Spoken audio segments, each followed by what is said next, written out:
নমস্কার, কেমন আছেন সবাই? আশা করি সকলে খুব ভালো আছেন ও সুস্থ আছেন। আমার নতুন একটা ভিডিওতে আপনাদের সকলকে অনেক ওয়েলকাম। তো আজকে আমি বানাবো পালং শাকের ঘন্ট। তো চলুন পালং শাকের ঘন্ট বানাতে গেলে কি লাগবে দেখে নিই। আপনারা সবাই পারেন যদিও, তবুও আমি আমার মতো করে আজকের রেসিপিটি শেয়ার করছি। এখানে পালং শাকের ঘন্ট বানানোর জন্য নিয়ে নিয়েছি বড়ি, আলু, বেগুন, মূলো আর গাজর, আর লাগবে পালং শাক। তো সবগুলো সবজি আমি ছোট করে কেটে নিয়েছি, আর এক মুঠো বড়ি দিয়েছি, আর পালং শাকটাও ছোট করে কেটে ধুয়ে পরিষ্কার করে রেখেছি।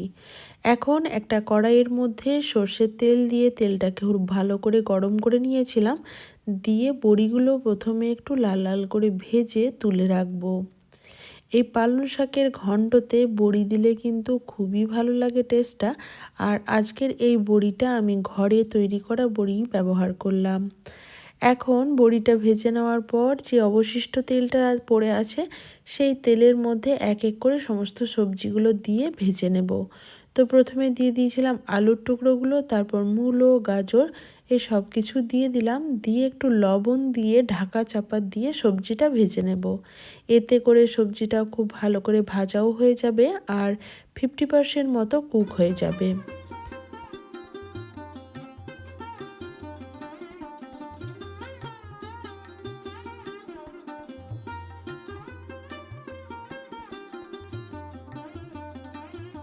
তো দেখুন ঢাকা চাপা দিয়ে বেশ কিছুক্ষণ সময় নিয়ে সবজিটা আমি ভেজে নিয়েছি।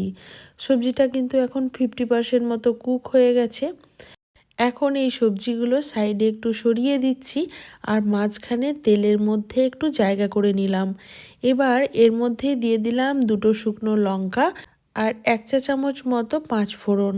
এবার ফোড়নটা থেকে সুন্দর একটা গন্ধ বেরিয়ে গেলে এর মধ্যে 1.5 টেবিল চামচ মতো এখানে আমি বাটা মশলা ব্যবহার করছি। এই বাটা মশলার মধ্যে আছে আদা, রসুন, পেঁয়াজ, জিরে, ধনে, কাঁচা লঙ্কার একটা পেস্ট, যেটা আমার বাড়িতে কড়াই থাকে, তো সেখান থেকেই আমি 1.5 চামচ মতো ব্যবহার করলাম। এবার এই মশলাটা সবজিগুলোর সাথে আর তেলের মধ্যে খুব ভালো করে একটু সময় নিয়ে কষিয়ে নিতে হবে। মশলা থেকে যখন সুন্দর একটা গন্ধ বেরিয়ে আসবে, তখন এর মধ্যে দিয়ে দেব পরিমাণ মতো হলুদের গুঁড়ো, আর দিয়ে দেব লাল লঙ্কার গুঁড়ো। দিয়ে সব কিছু খুব ভালো করে একটু সময় নিয়ে কষিয়ে নিতে হবে।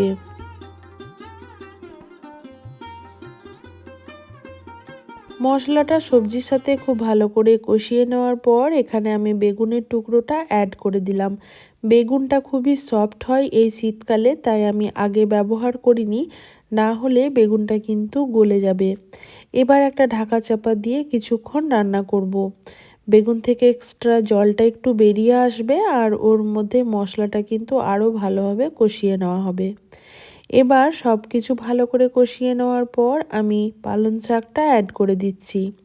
আর এই পালং শাকটা অ্যাড করার সময় কিন্তু পরিমাণে অনেকটা মনে হয়, একটু পরেই পালং শাকটা একদমই কমে যাবে। তো একটু হালকা হাতে সাবধানে কিন্তু এখন নাড়াচাড়া করে নিতে হবে। মশলা এবং সবজির সাথে এই শাকটাকেও কিন্তু খুব ভালো করে একটু কষিয়ে নিচ্ছি।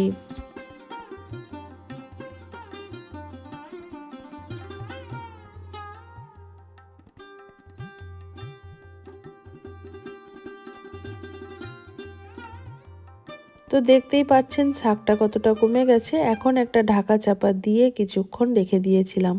শাক থেকে দেখুন এক্সট্রা জল কতটা বেরিয়ে গেছে। এবার এই সব কিছু খুব ভালো করে আবার একবার কষিয়ে নেব।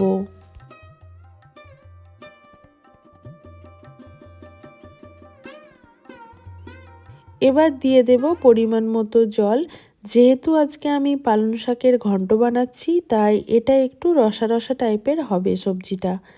তো তার জন্য আমি দিয়ে দিলাম পরিমাণ মতো জল, আর ভেজে রাখা বড়িগুলো এই পর্যায়ে আমি অ্যাড করে দিলাম। দিয়ে এবার ঢাকা দিয়ে কিছুক্ষণ রান্না করে নেব।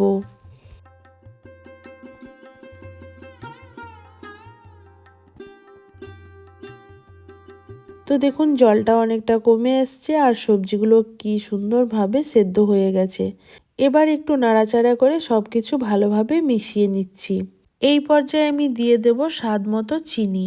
তো যেহেতু শাক একটু কষা টাইপের হয়, তাই এখানে আমি 1 চামচ মতো চিনি ব্যবহার করলাম। আপনাদের অসুবিধা থাকলে আপনারা স্কিপ করতে পারেন, তবে এই রান্নাতে একটু চিনি বা মিষ্টি দিলে খুব ভালো লাগে টেস্টটা। সবার শেষে এখানে আমি 1/2 চামচ মতো ঘি ব্যবহার করলাম। এই রান্নাতে একটু ঘি ব্যবহার করলে এর স্বাদ দ্বিগুণ বেড়ে যায়। আমার কাছে তো খুবই ভালো লাগে। তো আপনারা বন্ধুরা এভাবে একবার পালং শাকের ঘন্ট রান্না করে দেখবেন, আশা করি নিরাশ হবেন না। সব কিছু মিশিয়ে নিয়ে 10 মিনিট মতো স্ট্যান্ডিং টাইমে রেখে আমি পরিবেশন করে দেখাচ্ছি আজকের আমার এই রেসিপিটি কেমন হয়েছে। আপনারা চাইলে গরম গরম ভাত বা রুটি পরোটার সাথেও কিন্তু এই রেসিপিটি খেতে পারেন। রেসিপিটি ভালো লাগলে অবশ্যই একটা লাইক করবেন, আর আমার চ্যানেলে নতুন বন্ধু হয়ে থাকলে অবশ্যই চ্যানেলটি সাবস্ক্রাইব করে পাশে থাকবেন। সবাই ভালো থাকবেন, সুস্থ থাকবেন। আজকের মতো এই পর্যন্তই বন্ধুরা, দেখা হবে নেক্সট কোনো ভ্লগ বা ভিডিওর সাথে। টাটা।